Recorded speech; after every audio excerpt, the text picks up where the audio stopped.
हजुर यही छ पेट्रोल गराए यहाँ राखेको न अहिले दिनुहुन्छ हो र ए ल हुन्छ साथीहरू नमस्ते है मेरो त हिँड्दा हिँड्दै बाइकमा तेल सिद्धियो के त्यसैले गर्दा यहाँ तेल गरिराखेको छु यहाँ म पहिला त तेल लिन जान्छु भनेको फेरि यहीँ नजिक रहेछ तेल रहेछ फेरि यहीँ राख्ने भयो कि साथीहरू के हेर्नु आज रात परिसकेको छ आज यसो बाटोमा यसो ढिला गरेको लास्टै ढिला भएछ कि यस्तो ठाउँमा तेल सिद्धो वरिपरि केही पनि छैन है यहाँ यसो गाउँ रहेछ सानो सानो गाउँ छ यहाँ चाहिँ तेल छर्यो भने छैन त्यसपछि रोकिरहेको छु म अहिले है तेल सिद्धेर यहाँ त्यो पहिला त उछेको तेल दिन त खास गरी त लाइन जान्छ भने जेनेरेटर बाल्न राखेको थिएँ के ए हो र कहाँ सिम हो कि बाइक यति तेल ल्याएर राम्रो ए हो ए ल हुन्छ पेट्रोल हो नि दाइ पेट्रोल हो नि ए ल ल जेनेरेटरको लागि छ भन्ने कुरा है त्यही भएर चाहिँ मैले उयो राखेँ ल बाटोमा तेल सिद्धेर यस्तो समस्या यार तेल हाल्नु पर्ने त तेल त हालेको हाल्नु त आज 200 को तेल हालेको तर आज हिँडै धेरै पर्छ क्या के भयो के त्यसले गर्दाखेरि तेलै सिद्धियो यार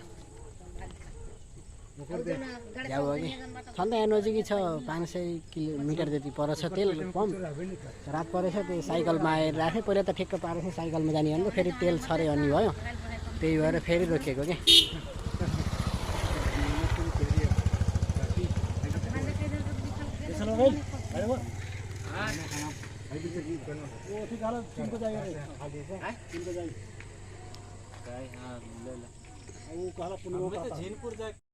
उताबाट दाइले चाहिँ तेल ल्याएर आउँदै हुन्छ है आउँदै हुन्छ ट्याङ्की खोल्नु पर्यो यो तपाईले आफ्नो सामान मान्छु के त्यो जेनेरेटरमा हाल्यो ए ल ल तो कितना होता है जितना वहाँ पैसा लगे उतने ले ला यहाँ बेचारा तेल ना हो के डिब्बा दहली वती दहली ल हालिन त तपाईले हाल्नु म त्यो खाइछु के त्यही भएर ए अलि पर जानुहोस् त्यही भएर काइदे ल अलि पर जानुहोस् च्यापै छोप्छ त समय जाओ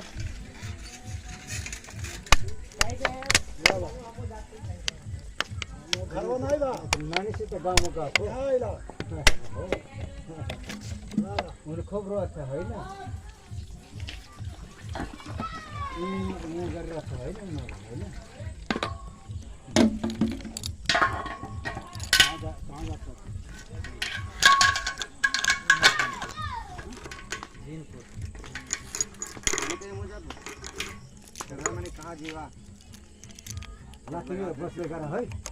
यति बसी त घर पुग्छ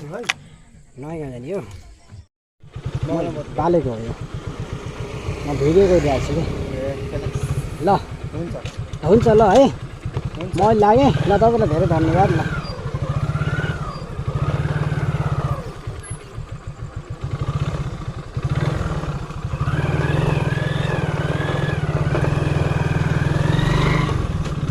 साथीहरू हेर्नु न तेल सिद्धेर बाटैमा आएर झ्याउ भयो नि तेल सिद्धो त्यसपछि मैले त्यहाँ नजिकै थिएँ कि 500 मिटर जति पर पम्प छ रातिमा चाहिँ डोराएर हिँड्न अलिक झ्याउ भयो त्यसपछि यहाँ एकजना एउटा घरमा चाहिँ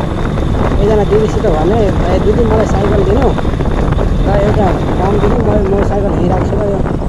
एउटा बोतलमा तेल ल्याएर आउँछु मलाई त्यति दिनु न भनेर भनेको थिएँ त्यसपछि हुन्छ भनेर उहाँ दिन ठिक्क गर्नुभएको थियो फेरि एकजना फेरि दाइ हुनु पुग्नु हो र मसँग छ होला फेरि रातिमा जेनेरेटर चलाउनु पर्छ फेरि लाइन जान्छ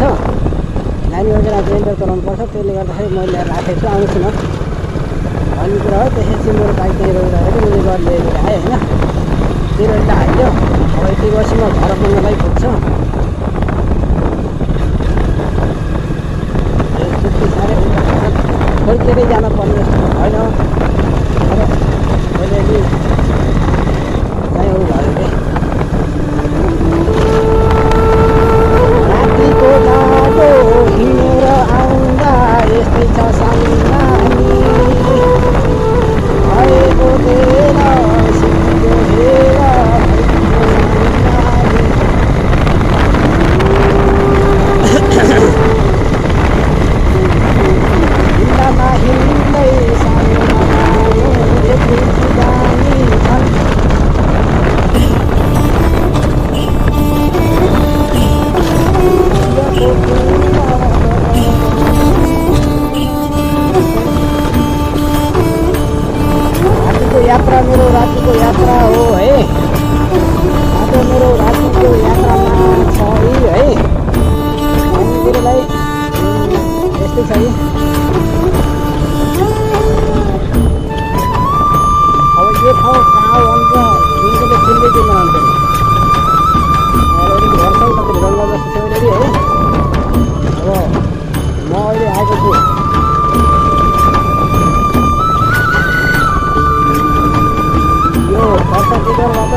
साइड हुँदै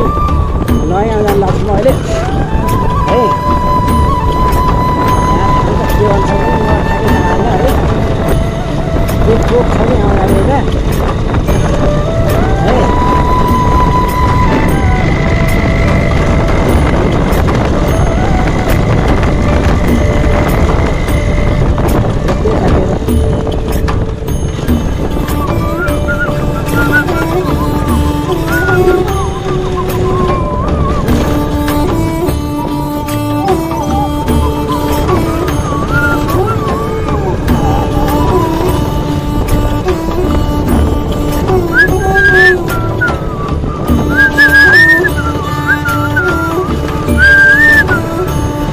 पछाडिपट्टिको भाइ चाहिँ मोतीपुरतिर पर्छ है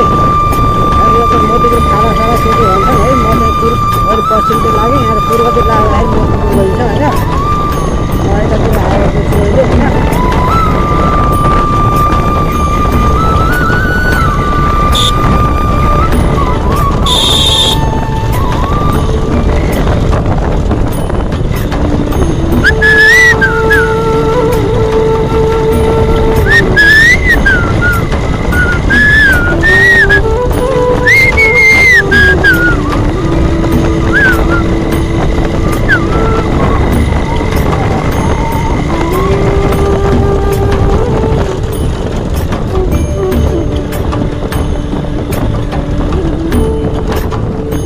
साथीहरू यहाँ त यो पूर्वतिर लाग्यो म है यो पश्चिम पछाडिपट्टि गाई गाईले मरेर भुटेर गइन्छ त्यसमा तिम्रै मरेर पछाडि लाँदा पछाडि बिहार गाई किसिमको होइन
के भएको नि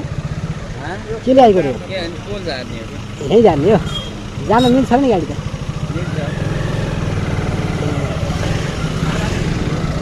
म त्यहाँ जान्छु यतो बाटो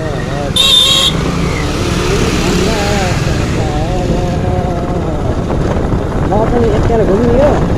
बाटो पनि यति आइरहेको रहेछ क्या यता यहाँ पोल झार्दो रहेछ त्यही भएर केरेन अडाइरहेको थियो क्या त्यहाँ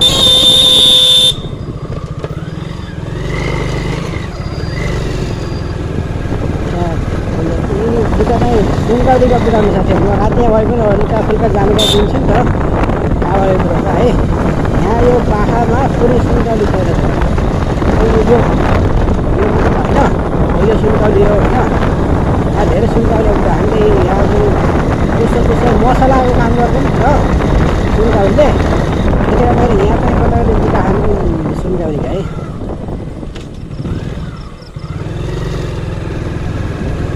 यो बुटो सुनकाउरीको यो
स्कुल चाहिँ वारियामा